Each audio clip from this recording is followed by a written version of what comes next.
وقت نہیں رہا، نہیں معلوم کون سا مرحلہ آل محمد کے لیے سخت تھا۔ رسول کا جنازہ پڑا تھا، مسلمان خلافت تقسیم کر رہے تھے، اکلوتی بیٹی کے لیے آیا، یہ وقت سخت تھا۔ یا جب مسلمان اکلوتی بیٹی کو عجب انداز میں پرسہ دینے آئے تھے وہ سخت تھا، یا پھر جب اس بی بی کا جنازہ اٹھا وہ سخت تھا، یا جب حسن مجتبیٰ کے جنازے پہ تیر چلے، مجھے نہیں معلوم، یہ ایک مرحلہ ہے۔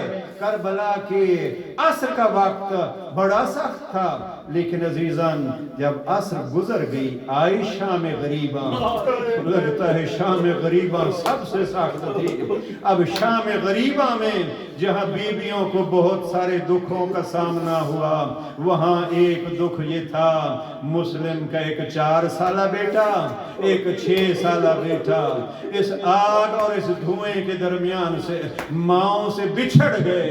اب ماں کو نہیں معلوم، خالاؤں کو نہیں معلوم، بہنوں کو نہیں معلوم ہمارے محمد و ابراہیم کہاں گئے، اور پھر محمد و ابراہیم کو نہیں معلوم ہماری ماں بہنیں خالائیں کہاں گئیں۔ اب 1 سال کے قریب قید گزری۔ اب میں نہیں سمجھ سکتا یہ ماؤں سے بچھڑنا مشکل تھا یا وہ قید ہونا مشکل تھا، لیکن میں کہتا ہوں کاش قید ہی رہتے تو زندہ تو تھے، لیکن قید سے رہا ہونا مشکل تھا۔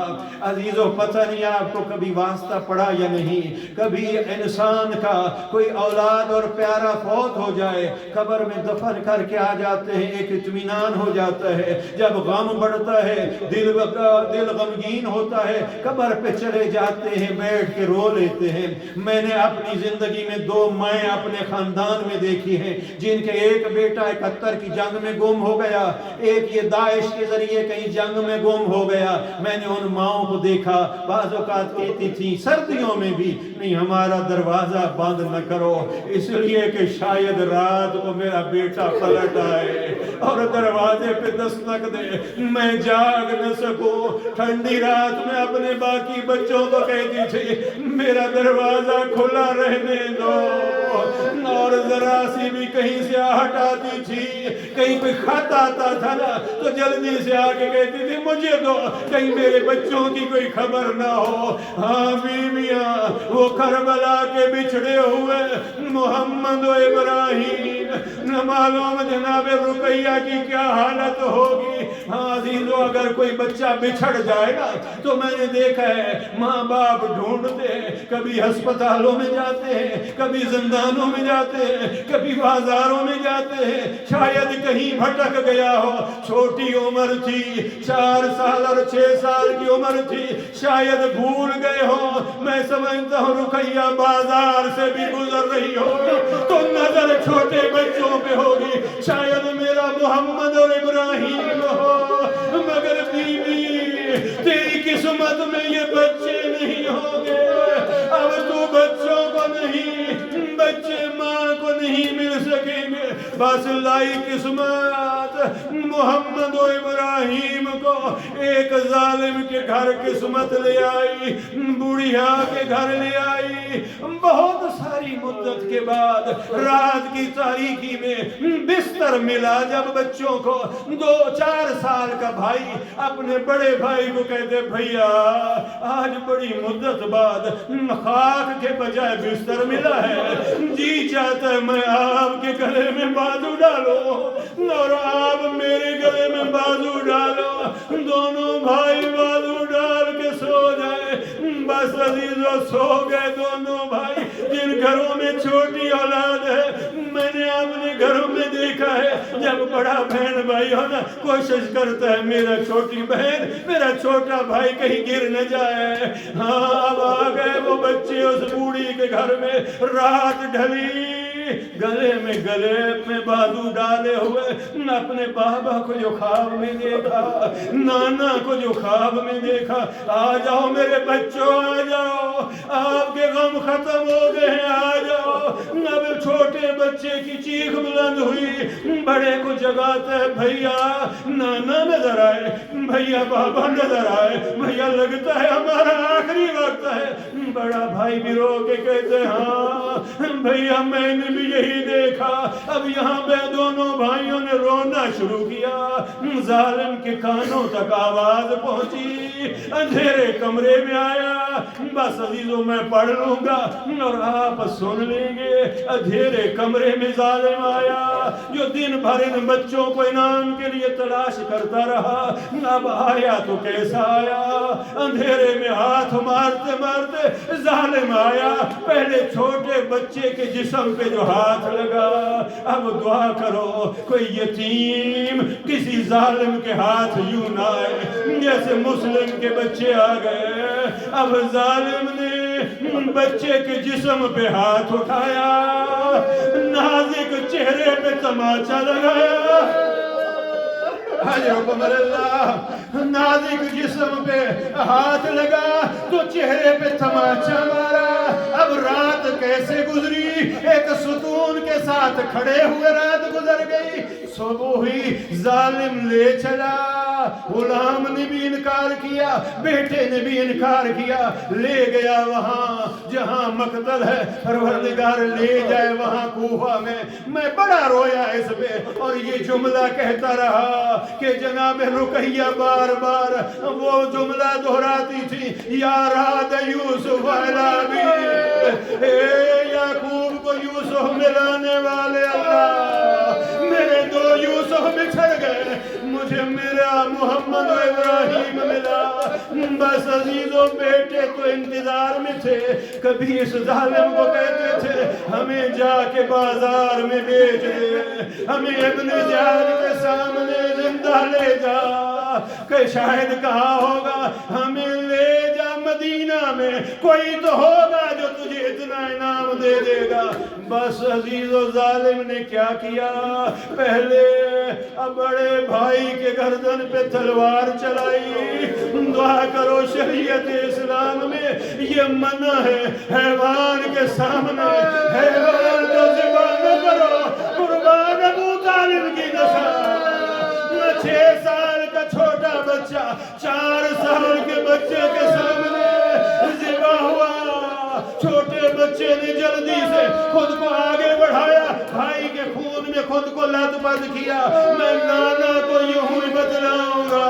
ابھی ظالم کی تلوار چلی، مختصر کر رہا ہوں بس 2 جملے اور۔ ظالم کی تلوار چلی، سر لے کے آ گیا۔ ابن زیاد نے جب سر دیکھے کہا کوئی ہے جو ان سروں کو دھو کے لائے۔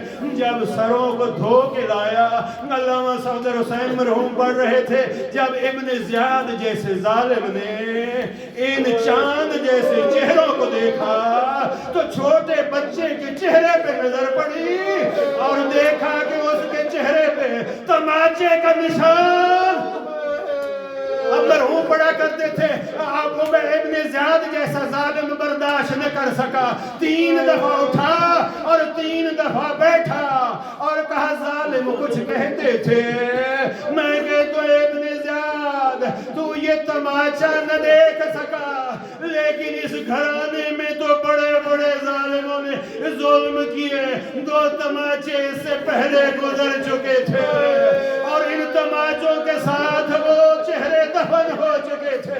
ایک تماچوں والا چہرہ ننھی سکینہ سید سجاد اکیلے، بہن کا جنازہ ہاتھ میں، جب دفن کیا بابا سکینہ کا چہرہ زخمی ہے۔ بس آخری جملہ عزیزوں، اور ایک چہرہ اگر مصائب کو سمجھ سکو عزیزان، ایک چہرہ جو زخمی حالت میں دفن ہوا تھا، تماچے کے ساتھ دفن ہوا تھا، وہ چہرہ مدینے میں دفن ہوا۔ دفن کرنے والے علی تھے۔ جب رات کی تاریکی میں زہرا بلعیہ کو غسل دیا، زہرا کے چہرے کو دیکھا، علی روتے روتے دیوار کے ساتھ بیٹھ گئے۔ نبی کی بیٹی تماچوں کے داغ مجھ سے بھی چھپاتی رہی، الا لعنة الله على القوم الظالمين